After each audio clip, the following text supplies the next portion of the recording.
Poultry field ನಡುವೆ ಗಾಂಜಾ ಸಾಗಿಸ್ತಾ ಇದ್ದಂತಹ ಇಬ್ಬರನ್ನ ಬಂಧಿಸಿದ ಜಿಗಣಿ ಪೊಲೀಸರು. ಕೋಳಿ ಪೌಲ್ಟ್ರಿ ಫೀಲ್ಡ್ ನಡುವೆ ಬೃಹತ್ ಮಟ್ಟದ ಗಾಂಜಾ ಮೂಟೆಗಳನ್ನಿರಿಸಿ ಅಂತಾರಾಜ್ಯಗಳಿಗೆ ಸಾಗಿಸ್ತಾ ಇದ್ದಂತಹ ಅಂತಾರಾಜ್ಯ ಆರೋಪಿಗಳನ್ನ ಮಾಲು ಸಮೇತವಾಗಿ ಬಂಧಿಸುವಲ್ಲಿ ಜಿಗಣಿ ಪೊಲೀಸರು ಯಶಸ್ವಿಯಾಗಿದ್ದಾರೆ.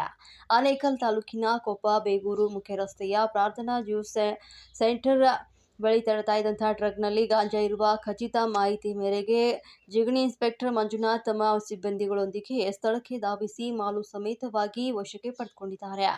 ಬಿಹಾರ ರಾಜ್ಯದ ವಿನೋದ್ ಬಾಬು, ಮೊಹಮ್ಮದ್ ಸಬೀರ್ ಖಾನ್ ಮತ್ತು ಒಡಿಶಾದ ರಾಮಾಯಣ ಯಾದವ್ ಈ ಒಂದು ಗಾಂಜಾ ಸಾಗಣೆ ಜಾಲದಲ್ಲಿದ್ದು, ಇಬ್ಬರನ್ನ ಬಂಧಿಸಿ ಮತ್ತಿಬ್ಬರನ್ನ ಬಂಧಿಸುವಲ್ಲಿ ಪೊಲೀಸರು ಈಗ ಬಲೆಯನ್ನ ಬೀಸಿದ್ದಾರೆ. ಮೊಹಮ್ಮದ್ ಇಂಟರ್ನ್ಯಾಷನಲ್ ಎಂಡೋ ಟ್ರಾನ್ಸ್ಫರ್ಗೆ ಸೇರಿದ ಟಾಟಾ ಟ್ರಕ್ನಲ್ಲಿ ಛತ್ತೀಸ್ಗಢದಿಂದ ತಮಿಳುನಾಡಿನ ನಾಮಕ್ಕಲ್ ಭಾಗಕ್ಕೆ 250 ಕಿಲೋಮೀಟರ್ ಗಾಂಜಾ ಮೂಟೆಗಳನ್ನು ಪೌಲ್ಟ್ರಿ ಫೀಡ್ ನಡುವೆ ಇರಿಸಿ ಸಾಗಿಸಲಾಗ್ತಾ ಇತ್ತು. ಒಟ್ಟು 1,25,00,000 ಮೌಲ್ಯದ ಗಾಂಜಾ ವಶಕ್ಕೆ ಪಡೆದು ಎನ್ಡಿಪಿಎಸ್ ಪ್ರಕರಣ 20 ದಂತೆ ದಾಖಲಿಸಿ ಮುಂದಿನ ಕ್ರಮವನ್ನು ಕೈಗೊಂಡಿದ್ದಾರೆ. ಇಡೀ ಪ್ರಕರಣವನ್ನು ಭೇದಿಸಿದ ಜಿಗಣಿ ಪೊಲೀಸರನ್ನ ಬೆಂಗಳೂರು ಗ್ರಾಮಾಂತರ ಎಸ್ಪಿ ಚಂದ್ರಕಾಂತ್ ಪ್ರಶಂಸೆ ಮಾಡಿದ್ದು, ಸೂಕ್ತ ರಿವಾರ್ಡ್ ನೀಡುವ ಭರವಸೆಯನ್ನು ವ್ಯಕ್ತಪಡಿಸಿದ್ದಾರೆ. ಎಸ್ಪಿ ಚಂದ್ರಕಾಂತ್ ಹೇಳಿಕೆ, ಅಕ್ಕಿ ಬೆಳೆಯುವ ಒಡಿಶಾದಲ್ಲಿ ಪೌಲ್ಟ್ರಿ ಫೀಡ್ ಸಾಗಣೆ ವಾಹನದಲ್ಲಿ 8 ಮೂಟೆಗಳನ್ನು ಇರಿಸಿ ರವಾನಿಸಿದ್ದಾರೆ. ತಮಿಳುನಾಡಿಗೆ ಛತ್ತೀಸ್ಗಢದಿಂದ ಬೆಂಗಳೂರು ಹೊರವಲಯದ ಮೂಲಕ ಹೋಗುವ ಮಾರ್ಗದ ಮುಖಾಂತರ ತೆರಳಲಿದ್ದು, ಕೆಲ ರಿಸೀವರ್ಸ್ ಬಂದು ಗಾಂಜಾ ಇರಿಸಿಕೊಳ್ಳುತ್ತಿದ್ದಾರೆ ಅಂತ ಚಾಲಕ ಹಾಗೂ ಕ್ಲೀನರ್ಗೆ ಮಾಹಿತಿ ನೀಡಿ ಕಳುಹಿಸಿಕೊಟ್ಟಿದ್ದಾರೆ.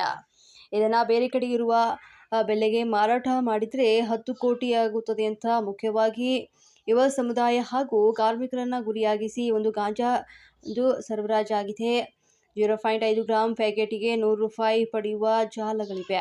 ಅವುಗಳನ್ನು ಬೆನ್ನಟ್ಟುತ್ತೇವೆ. ಒಟ್ಟಾರೆ ಇನ್ಸ್ಪೆಕ್ಟರ್ ಮಂಜುನಾಥ್ ಡಿವೈಎಸ್ಪಿ ತಂಡಕ್ಕೆ ಶ್ಲಾಘನೆ ನೀಡ್ತಾ ಇದ್ದು, ನಗದು ರೂಪದ ರಿವಾರ್ಡ್ ಜೊತೆಗೆ ಶ್ಲಾಘನಾ ಪತ್ರ ನೀಡಿ ಬೆಂಬಲಿಸುತ್ತೇನೆ ಅಂತ ಹೇಳಿದರು. ಪತ್ರಿಕಾಗೋಷ್ಠಿಯಲ್ಲಿ ಎಎಸ್ಪಿ ಲಕ್ಷ್ಮೀನಾರಾಯಣ್ ಮತ್ತು ಜಿಗಣಿ ಇನ್ಸ್ಪೆಕ್ಟರ್ ಮಂಜುನಾಥ್ ಅವರು ಹಾಜರಿದ್ದರು.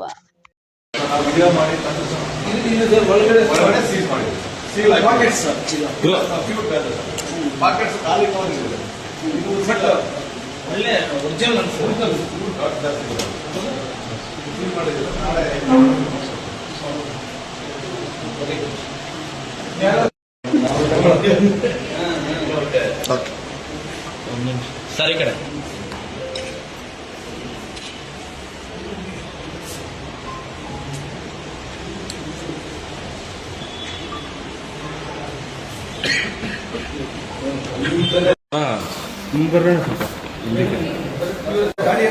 ಗಾಡಿ ಮಾಡುವಂತ ಸಂದರ್ಭದಲ್ಲಿ ಲಾರಿಯ ಟ್ರಕ್ ಸಮೇತವಾಗಿ ಏನು ಆರೋಪಿಗಳನ್ನ ಬಂಧ ಮಾಡುವಂಥದ್ದು. ಇವರು ಏನಂತ ಪುಷ್ಪ ಸಿನಿಮಾ ಸ್ಟೈಲ್ ನಲ್ಲಿ ಏನಂತಾರೆ ಪೌಲ್ಟ್ರಿ ಫೀಡ್ಸ್ ಸಾಗಣೆ